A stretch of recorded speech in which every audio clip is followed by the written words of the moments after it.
Two police officers were driving down the road on a quiet summer night when they spotted something strange.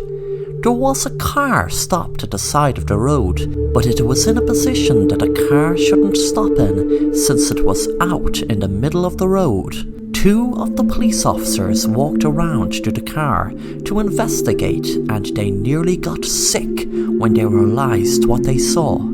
They had seen a woman lying lifeless inside the car with towels stuffed into her body and most of her organs removed. One of the police officers turned around and got sick, but the other was more experienced and was used to seeing sick things, so he just took out his notebook and started writing down notes.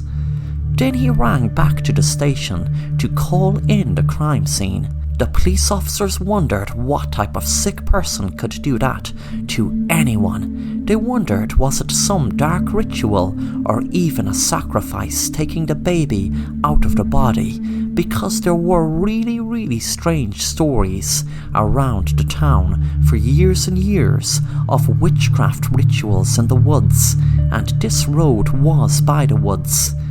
When they went back to investigate more looking into the car, they felt a strange presence, and when they looked back into the back seat, they froze in fear of what they saw. They turned around and saw a baby stare at them, and not cry or whimper, but they still knew the baby was alive. They couldn't comprehend how the baby got into the car, and also wondered how the baby could have survived being taken out of the mother's body. The two officers seemed to be in a daze. When they took the baby out of the car, one of the officers realized there was a newspaper article stuck in the baby's hand. It was as if the baby was clutching onto it for dear life. The newspaper article was about a serial killer that died in prison 2 days ago, and before his death he became obsessed with being reborn through a human sacrifice. It sounded sick, so he didn't read on. One of the officers had a crazy idea he didn't tell anyone, but since he had the opportunity he went ahead with it, and knew people in the right places, so he got someone to run a DNA test on the baby. A shiver ran up his spine when he realized a hit came up on file, which was the same match as the murderer who wrote the notes about being reborn through a human sacrifice.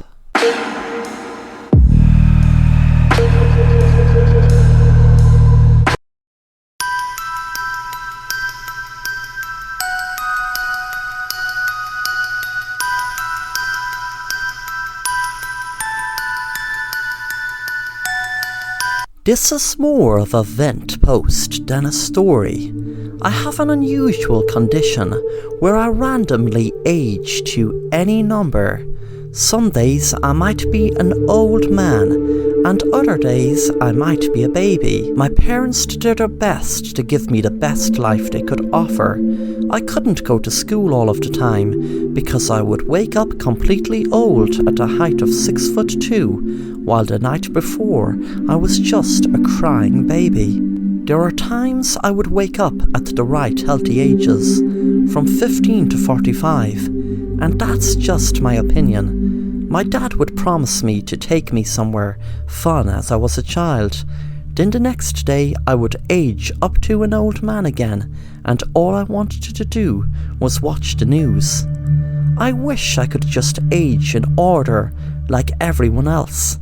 I don't care if it was young to old or old to young, because random aging is just terrible. At the moment you could be at the prime age of being in your 20s, while the next day you could end up as a crying baby again. People found me as a crying baby on the street, and also as an old homeless man on the bench who was nearing to death. I just want to be normal. Many different types of people like me at different ages. Mothers or women who want to become pregnant like me as a baby, while old folk like me when I am old, and the present generation like me in the prime ages of being in my 20s, 30s and 40s. I was once kidnapped as a baby, and then the kidnapper let me go a day later, as I ended up aging to a man in my 30s. A day later I found myself in an old people's home, as I had randomly aged to an old man in my 90s. Then a day later I walked out of the old people's home as a rebellious teenager. I just want to age normally, in order where I could plan things. It's impossible to plan anything in my condition, as in one moment I could be an old man, and the next day I could go back to being a baby. There is nothing out there. If this is depressing, then I am sorry.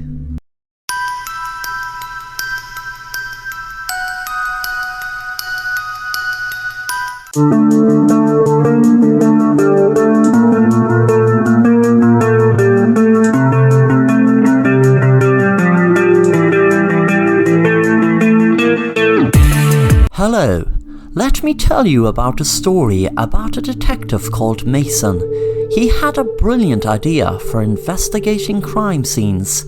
The idea wasn't his, of course. It had been used for years and years and could have been forgotten about, but different investigators still use it when investigating crime scenes. The idea is creating a miniature model of the whole crime scene. For instance, if it was a farmhouse with 2 people and one stabbed with a knife, then create a model of that entire scene. Mason used to find it very helpful to be able to look at the model of the crime scene and go through it in his mind what could have happened. This method helped Mason solve lots of different crimes. Mason's wife Susan was a teacher in the local school and used to often worry about Mason out and about in his job, but she used to like when he was in the basement with his crime scene miniatures because she knew he was safe at home and wasn't in the way of any criminal that could harm him or worse, kill him. One day there was a murder in the school and Mason had to do a miniature of the hallway by the lockers where the murder took place. He knew that there was just lockers, a school bag and a boy that seemed to have been hit by a hammer. Mason was working hard trying to figure out what he could see in it.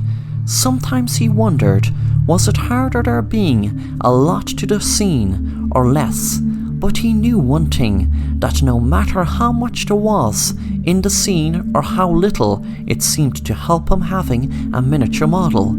That night Mason seemed to have had a nightmare and woke up feeling agitated after it. He got up to get a glass of water. On his way, by accident, he knocked against his wife's handbag and it fell to the floor, with some of its contents spilt out on the floor. He froze in fear when he saw what he saw staring up at him from the floor. It was a hammer with what looked like blood on the top. He looked back at the bed, hoping Susan wouldn't wake up. He put it together.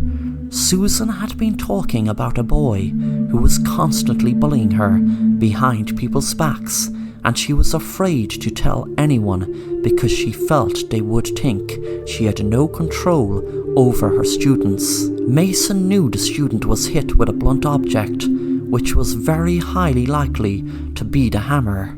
Mason felt movement from the bed and quickly put the hammer back into Susan's bag.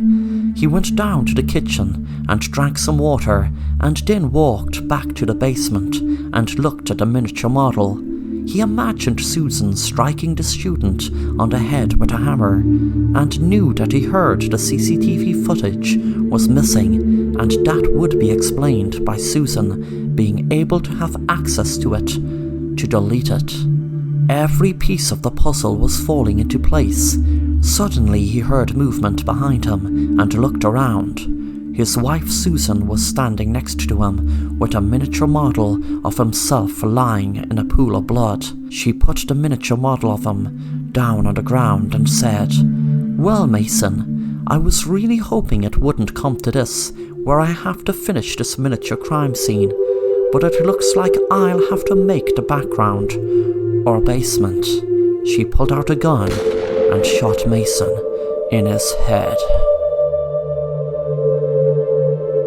6 months later, Susan was speaking at the book launch of her bestseller called "My Husband is Gone, but I Continued His Passion." She spoke into the mic with emotion. "I am here today talking about my book, which is a way of me coping with the murder of my hard-working husband, who was passionate about figuring out ways of solving crimes by using miniature crime scene models. The title is long, but I couldn't think of any other appropriate title to use other than My Husband is Gone, but I Continued His Passion. My husband was such a loving man, and the only time I was truly content with him working on his investigations was when he was in the basement working on his miniature crime scene models. After my husband died, I tried to harness my emotions into making a miniature crime scene of him in honor of him. I would love if my husband was still alive and I didn't have to write this book, but I want to speak out to the many wives of men like my husband. Don't take a day for granted, because if your husband is working in a dangerous line of work like mine was, then his life could be snuffed out at any minute." The crowd were lapping up Susan's speech, and Susan was enjoying knowing she would get lots of royalties from her books and TV appearances, etc., and her bully was out of the way. She paused for a moment, thinking to herself, "I didn't want to appear a pushover teacher by saying I couldn't control my student, and I didn't want to harm my loving husband, but I had to. I wasn't a murderer, so it's better I got a book deal and wasn't cut out as the murderer. They would think I was some sort of psycho." She saw a fly land in her hand and thought to herself, "After all, I wouldn't hurt a fly."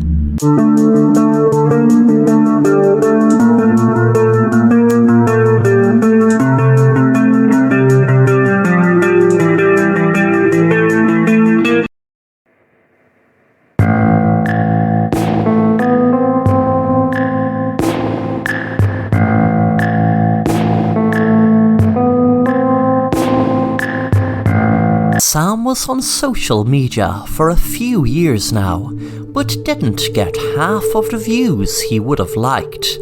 He decided to hatch a plan to gain loads of followers and viewers. His plan consisted of him driving a taxi that he usually does, but something different for a live stream. He rigged the taxi with lots of cameras to film his customers.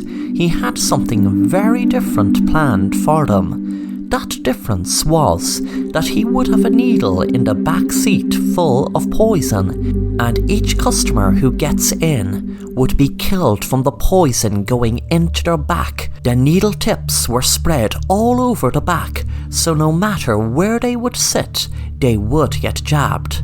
He murdered about 10 people when his live stream went up to about 100,000 views. The local sheriff of Sam's town got tipped off after the 5th person was killed, so he was tracking the car by people giving tips of what was in the background of the live stream, giving away where it was originating from, even though Sam was constantly on the move apart from stopping for customers. The viewers helping the police eventually knew Sam seemed to be driving to his house. A while later there was a SWAT team outside Sam's house, and they knew from the live stream he was in the garage. He could see he was holding a gun up to people, and the SWAT team broke the garage door down and shouted, "Stop!" Sam jumped with fright, and one of the police officers' guns went off and shot Sam between the eyes. Then 10 of his victims came out shouting and screaming. The detective was relieved the poison in the needle didn't kill them, but must have just put them to sleep. Then things got worse. than he could ever have imagined. When one of the people said, "Oh my God, why did you shoot Sam? We are all actors. This has all been a stunt. None of us were killed. Those needles were just rubber. They weren't real needles. We were just helping Sam stage a fake, crazy live stream of him killing people." The sheriff checked Sam's pulse. He was dead, and they realized he was guilty of staging a fake mass murder spree.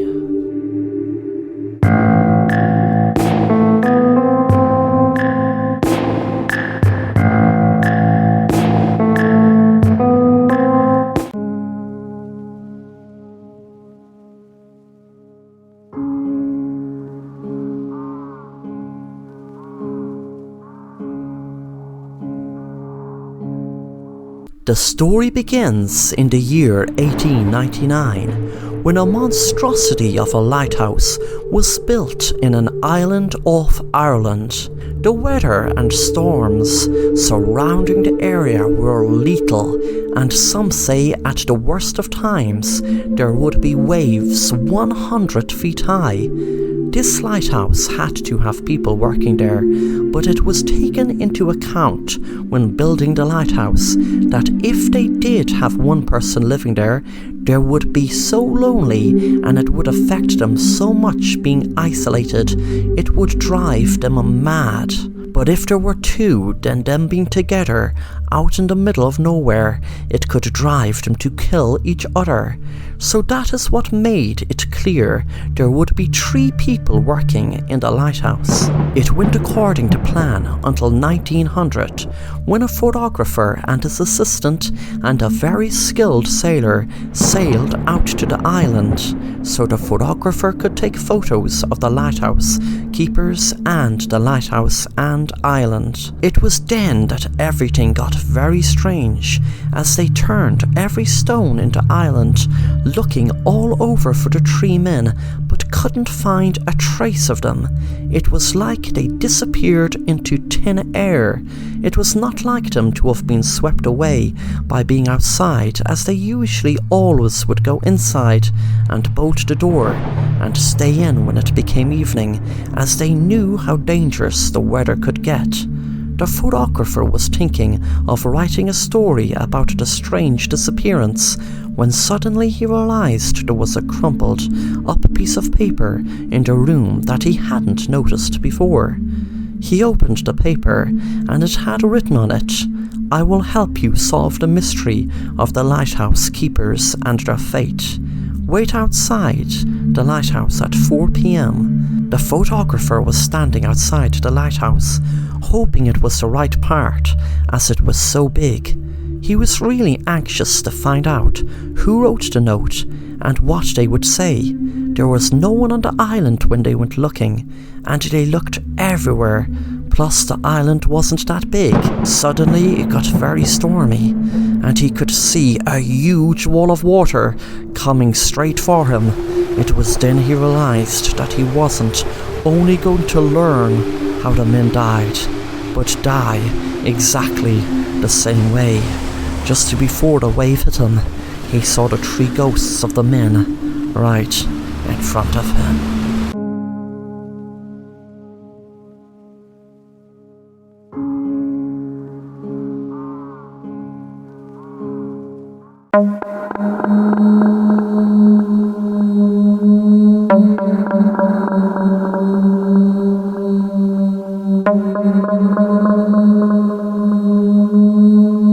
Jack was a criminal into all sorts of criminal activity. He was in court for so many different crimes. He spent 10 years in prison, but since he was released, he didn't get reformed. He just got better at not being caught for whatever crimes he committed. During his last court appearance, the judge had told him that if he keeps getting arrested, he will be put into prison for good. One night, Jack was trying to rob a bank, but then it went horribly wrong, and he ended up shooting a police officer. He knew it was the death penalty for capital punishment. While he was waiting on death row, there were several groups against the death penalty and wanting to ban it outright. He sat in prison writing and writing about his feelings, trying to pass the time. He had no access to the internet or newspapers, but still found out about the groups that were pushing for the death penalty to be banned. It was a prison warden on death row told him the first day it was finalized he would not be getting the death penalty. He would not be sentenced to death. He was relieved, but then felt even sicker, knowing he would be locked up in a prison for years and years until he finally died. He wondered how he would stay sane. To his surprise, one day, a man in a suit opened his cell and said to him, "Hello, Jack. My name is Terry. I am the head of New Beginnings. I am the leader of the group that has successfully banned the death penalty. You are the first person we are trying the alternate punishment out on. You just need to go through a quick operation and then you are free to go out into the outside world." Jack couldn't believe his ears and knew there must have been a catch. The next day he was lying in a room with doctors all around him, and when he woke up, the doctor said, "Hi Jack, your procedure is done and you are free to go." Jack asked what was the catch, and they told him, "You will see, but don't worry Jack, you won't be hurt and you won't ever get locked up again." When Jack left the room, none of the officers acknowledged him or said goodbye or good luck. When he was walking down the street, no one acknowledged him. It wasn't until he tried to make a phone call from when he was home he found something strange. No matter what number he rang or text he tried writing, nothing happened. He knocked at his friend's door. There was no answer. Suddenly his friend's car pulled up in his driveway, and Jack said, "They set me free," but his friend didn't seem to hear him. He didn't see him. And then he knew the new punishment for him not getting the death penalty was being immortal, invisible, and alone, with no chance of lifting an object to let anyone know he was there. He knew he was immortal because there was a voice inside his head told him. But that voice told him that now that he knows he will be alone, it also told him no matter what he lifts, he will think he lifted it. He will think he opened doors. He will think he threw glasses if that's what he done. But to anyone else, there will be no one or nothing there. Jack would be invisible, alone, and immortal.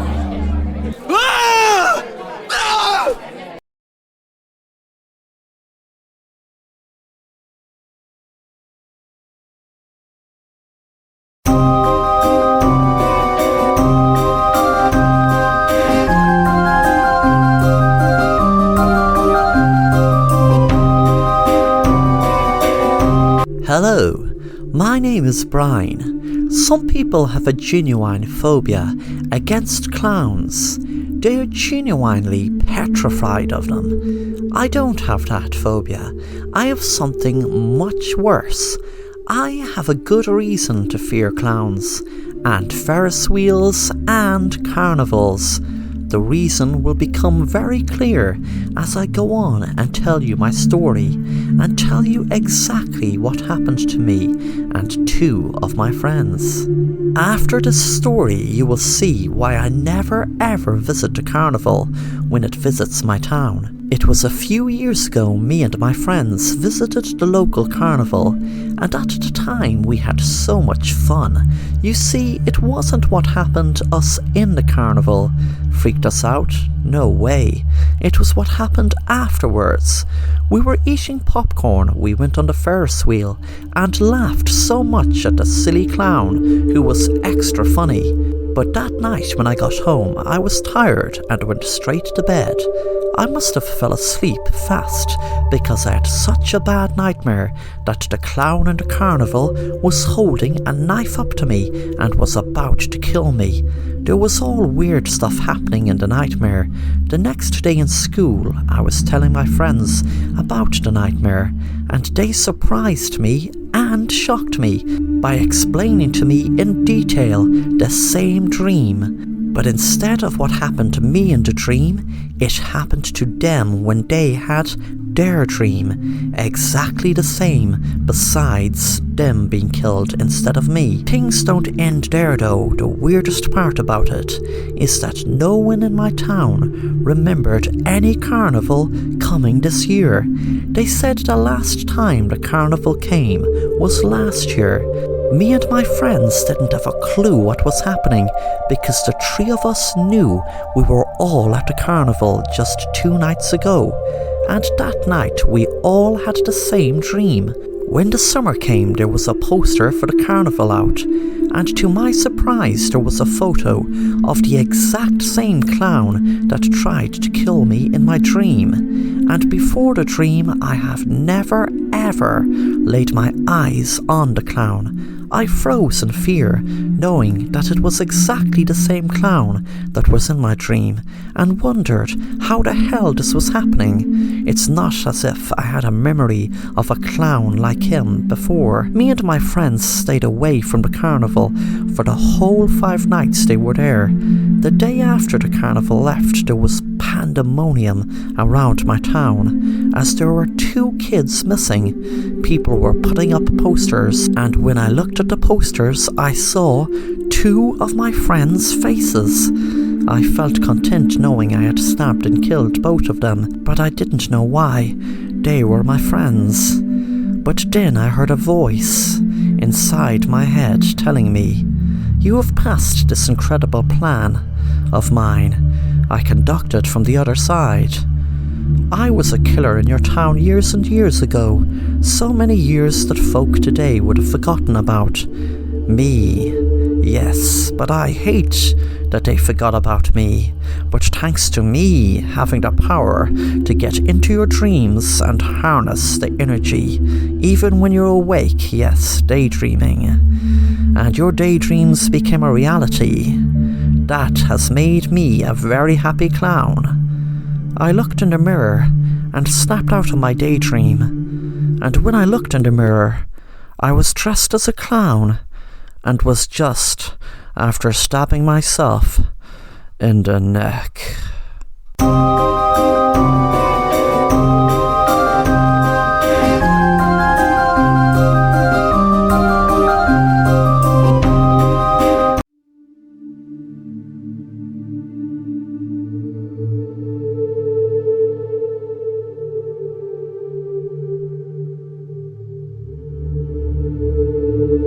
My wife and I bought a house that was quite cheap for the area, and that was 2 years ago. We have 2 daughters together. At first, everything was fine, and nothing out of the ordinary ever happened. Then one day we would find every chair, pot, jar and other household objects all divided into 2 corners. One corner of the household objects had a red mark on them, while the other half of household objects had a blue mark. We tried putting things back to where they were supposed to go, but everything ended up being divided into their corners again. Then one day I awoke with a blue mark on my arm, and same with my oldest daughter. We both found ourselves with the other household objects that also had a blue mark on them.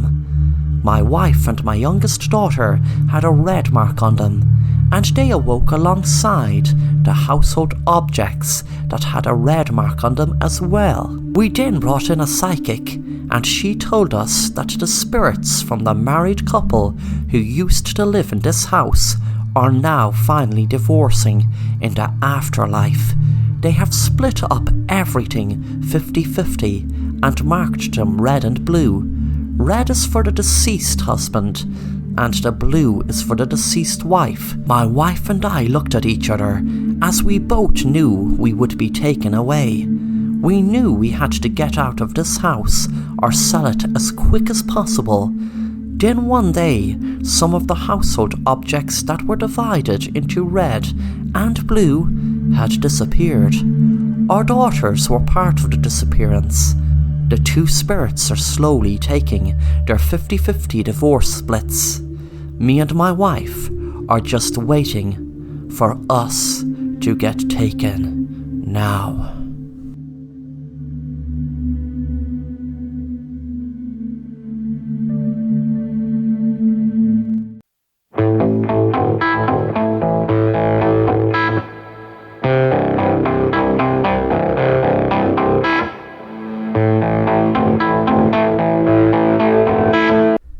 It was a summer's night in a downtown theatre that 5 people were alone together in the theatre.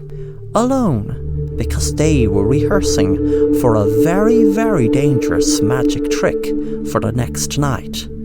They acted everything out as if the theatre had a packed house. Sam Days was a hugely popular magician and was trying a really elaborate trick. The trick was to give his helper a gun and to her shoot him and him catch the bullet in his mouth. And to make it harder, if he didn't catch it with his mouth, it would go straight through his mouth and out the back of his head, hitting a barrel of gasoline.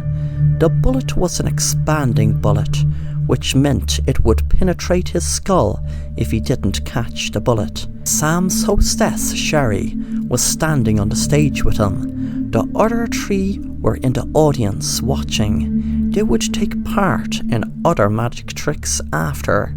Sam walked on the stage and said, "Hello, ladies and gentlemen. I want to welcome you all to the wonderful world of magic. I am your host, Sam, and this is my beautiful helper, Sherry. For my first trick, tonight I am going to do a very, very dangerous trick. It is so dangerous that there have been several people killed from attempting it. I am going to put a twist to it even. I have a barrel full of gasoline put behind me, and Sherry is going to shoot me with a special bullet that expands. So if I don't catch this bullet with my mouth, it will be game over for me, and, well, you all better run for the hills, because it will go right through the barrel and cause a mighty big explosion. So, I'll just get on with the act, shall I?" Sam smiled and gave a gun to Sherry and walked back to stand in front of the barrel. Sam said, "Ready when you are?" Sherry held up the gun and pulled the trigger. The bullet went through the air and everyone gasped when Sam couldn't catch the bullet and the barrel went up in flames. They all looked shocked with horror as Sam burned with it. Suddenly, before anyone could call the police, there was another gunshot, and Sherry fell to the floor as someone had just shot her. Jack was sitting down waiting for his call and noticed Ginny and Patrick, the remaining 2 people, were gone. He knew there were just 5 of them in the theatre as they locked the door after entering, which meant the killer had to be either Ginny or Patrick, the only 2 remaining besides himself. Suddenly there was a noise behind him and he jumped up from his seat. It was Ginny and Patrick. Patrick said, "What in the name of God is there a fire for?" Jack was so shocked he had forgotten all about the fire. Patrick ran up on the stage and fetched the fire hose to put the fire out. He had just seen Sherry lying down on the ground dead and screamed but ran over to put the fire out still. Jack said to Ginny, "Which one of ye killed Sherry? What the hell is happening?" Ginny said, "Sherry is dead. What the hell happened, Jack?" Jack said, "This is madness, I'm calling the police." He picked out his phone to call the police. He told them what had happened and to come fast. After a few minutes, finally Patrick had the fire put out and saw the burnt body of Sam. He walked down to where Ginny and Jack were sitting. Jack said to Patrick, "Where the hell were you? It could have been only either two of ye, the killer." Patrick said, "Are you crazy? None of us killed anyone. There must be someone else in here." 10 minutes had passed, and the police hadn't arrived. Jack got up to walk up and down the theatre. Ginny whispered to Patrick, "Something isn't right. I don't think he rang the police." Suddenly there was a shot, and Ginny screamed as Patrick was shot in the head. Ginny looked around, terrified, when she saw Jack run up to her and shout, "What did you do?" Ginny shouted, "I didn't do anything. It was you who shot him." The police suddenly arrived, and Ginny told them everything that happened, and about Jack shooting him. She didn't see him shoot him, but it had to be him. There was no one else in the theatre. Jack was arrested, and after some investigation and speaking with the theatre's owner, they learned that the owner's jewellery worth $10 million had been stolen from his safe, which was opened with his key. He told the police that Jack must have used some magic trick to retrieve the key from him. Sam Days was missed dearly by his fans, but little did they know he pulled off his biggest trick by staging his own death, by falling down a trapdoor when the blast happened, knowing there was already a scorched body inside the barrel with gasoline. He didn't want to kill Sherry and Patrick, but had to, as he stupidly told them about his fantasy about stealing the theatre's owner's key and open the safe and steal the jewellery and live the high life. He knew if he hadn't killed them, they would tell the police, and plus he knew now that Jack got all the blame, which suited him fine, as that sneaky Jack had tried to constantly best him in magic tricks, but now he won't ever be able to best him. Sam smiled, lying on a beach, knowing he finally pulled off his best magic trick, the ultimate disappearing act, his fake death.